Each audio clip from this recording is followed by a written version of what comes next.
Chapter 3. Lady Don't Shoot. I was wrong, of course. It was just some tramp who'd had the good fortune to find a suit from the same store where Rock Railton shopped. Okay, one with pockets stuffed with cash, but everyone gets lucky sometimes. An old man who was so confused and so close to death that he thought he knew me, that he would ask a stranger for help. He didn't want to die. Well, that's hardly a surprise. Nothing to see here. Move right along, please. I did the helpless thing again, and some of the passers-by stopped jumping for $10 bills long enough to realize the old guy needed some help, or rather, that he was past it. Let me through. I'm a doctor.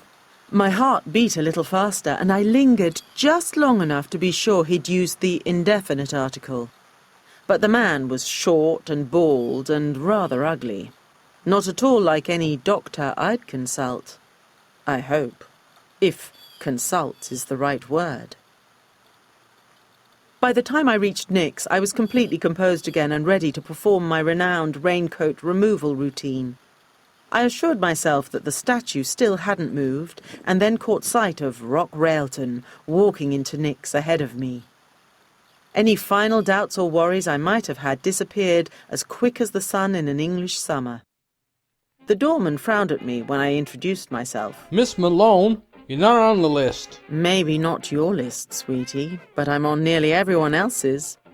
It didn't take a lot to persuade him to let me in. Rock had already disappeared deep into the melee of guests. I did the raincoat thing and draped it over the arm of a nearby waiter, not bothering to check how many people had watched. I recognized the sound of jaws dropping. The waiter, holding my coat and apparently attempting to make eye contact somewhere south of my own jaw, directed me through the large foyer to the ballroom where the party was being held. Another waiter appeared beside me before I was 3 steps into the room. He offered up a silver tray of fluted glasses. "I prefer the real thing," I assured him in a loud whisper. I took a glass anyway and surveyed the room as I sipped. It wasn't bad, but it wasn't very French either. My plan, such as it was, centered on talking to Rock Railton and getting an idea of who the likely suspects were. Chances were that whoever wanted him dead was in this room. And I don't just mean the critics. Everyone was here. I recognized other movie stars like Giddy Semestra, whose neckline was even more pronounced than my own. It didn't so much plunge as plummet. I spotted some big-name producers, including Maximilian Schneider de Post von Algonquin, who has to be one of the biggest names in any industry. Then there was the press. I knew some of the owners of the big papers very well indeed. They fell into 2 camps, those who smiled and raised their glasses in greeting when they saw me, and those who turned away and tried to hide their faces, in the hope I wouldn't recognize or remember them. I could write a few headlines there. I couldn't for the moment see Rock Railton, so I made my way across the room towards Giddy Semestra. She was the co-star of Lady Don't Shoot, and there were rumors that she and Rock were romantically linked, at the hip. Whatever the truth of that, it seemed likely that Rock would gravitate towards Giddy before too long. Plus, it's always nice to talk to the most beautiful and intelligent woman in the room, so Giddy would be grateful for the opportunity. I reached Giddy and her entourage in time to hear the end of a rather obvious joke and leaned forward in order to steal the punchline. There was a moment's silence, into which I added, "Sorry, were you actually telling the version with the Minotaur and the ukulele?" Several people drifted away after that, and soon I was alone with Miss Semestra. "I'm sorry, but have we met before?"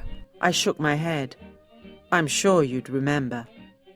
She smiled, raised a perfectly penciled eyebrow, and looked me up and down. "I'm sure I would." "I'm a friend of Rock Railton." "That may not narrow things down very much." Do I look like I need narrowing down? I wondered. I congratulated her on her performance in the movie. Her smile widened alarmingly as I poured on the praise for her acting abilities. But she wasn't as dizzy as her name suggested. It was genuine amusement rather than immodesty. You haven't actually seen the movie, have you? I had to confess that I'd skipped the movie bit and come straight to the party. But I'm sure you were very good in it. You sure can lie. She said, smile still in place. But I can't act to save my life. Oh, I have no illusions about that. I'm there to look good. And maybe my looks are the best act of the lot. I asked her what she meant. Even up this close, she wasn't as heavily made up as most of the women in the room. I'd passed one lady who had arrived well plastered, in every sense. Before she could answer me, a short man with oiled-back, thinning hair, who looked like he'd needed some of the same oil to ease him into his bulging suit, arrived. He smudged the back of Giddy's hands with his greasy lips. Darling, he announced, as if this was a complete conversation. Darling, he said again. You could practically hear the subject-verb-object construction within those two syllables. He straightened up from the kiss, though that didn't buy him much height, and looked at me askance. Who's your friend? Giddy was giving the lie to her comments about her own acting talents by making a good job of hiding her disgust at the guy's slobbering. Oh, Max, this is... She stumbled. I helped her out. Melody Malone. Melody Malone, eh? He sounded like he reckoned I'd just made the name up, so maybe he was more perceptive than I thought. What studio you with? I'm not in the movie business, I confessed. He pursed his lips in an especially unpleasant manner. You ever decide you should be, give me a call. He bowed just enough for me to get the full impact of his bald patch. My guess was he didn't know that from this angle he looked like a monk at prayer. And you are? I asked. That hit him right between the eyes, just as he straightened up. There was a certain amount of spluttering from the monk man and barely concealed amusement from Miss Gillespie. I'm kidding, I said, in my bestest, silkiest voice. He obviously believed I must indeed be joking and turned to share the amusement with Giddy, allowing me time to give her an exaggerated, blank look. Luckily, she realized I hadn't a clue as to his identity and rescued me. I don't often need rescuing, but it's nice when it goes well and doesn't involve great heights. Oh, Miss Malone, you're such a tease. Everyone knows Max Kleiner, head of Starlight Studios. He produced Lady Don't Shoot, of course. Of course. Well, yes, I'd heard of Kleiner. I always thought he sounded like a commercial for an industrial vacuum appliance, and made a mental note to tell him sometime. But maybe not just now. Kleiner jabbed a podgy finger at me several times while looking me up and down and appraising me in a way that seemed particularly unnecessary. Had me there. You wish, I murmured. But like I said, you decide to get into movies, I can find a place for you at Starlight. Just come down to the set any time and ask for Max Kleiner. Everyone knows Max. I switched on my own oiliest smile. You sure about that? Max, was it? He exploded with laughter. Well, not literally. That might have been more amusing.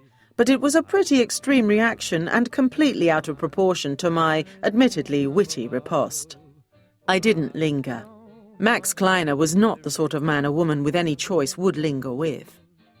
From the fact that Giddy Semestra did linger, I deduced that she probably didn't have a choice. I'm a detective. I can tell. Meanwhile, I'd caught sight of Rock Railton on the other side of the room. He was surrounded by several women of an age where their own choices were likely to be severely limited. An insincere smile painted across his face, and his mustache twitching in near panic. The poor boy needed help. Melody Malone to the rescue. He looked relieved, I'll give him that. I was holding out for awestruck, but one step at a time. I'm sorry, ladies, I announced in my huskiest and most urgent tone, but I'm going to have to steal Mr. Railton away for a few moments.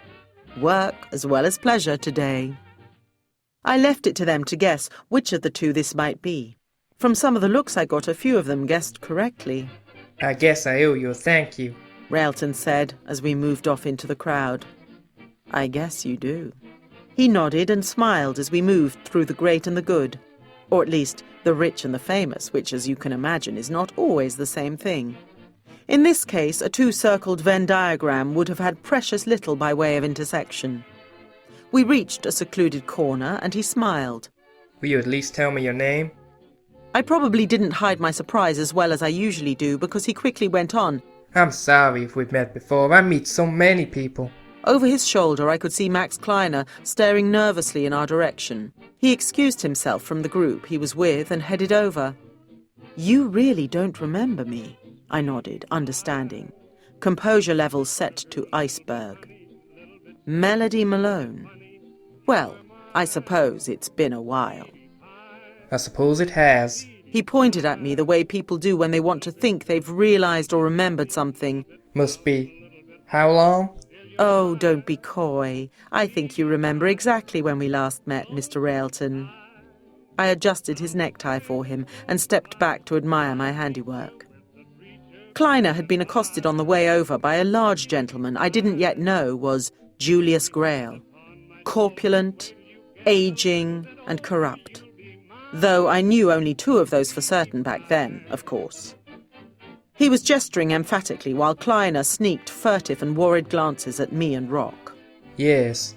Melody Malone, we met at... I didn't help him, just tilted my head, winningly, and smiled some more. At that thing, must be 6, 7... Still no help. I raised an eyebrow.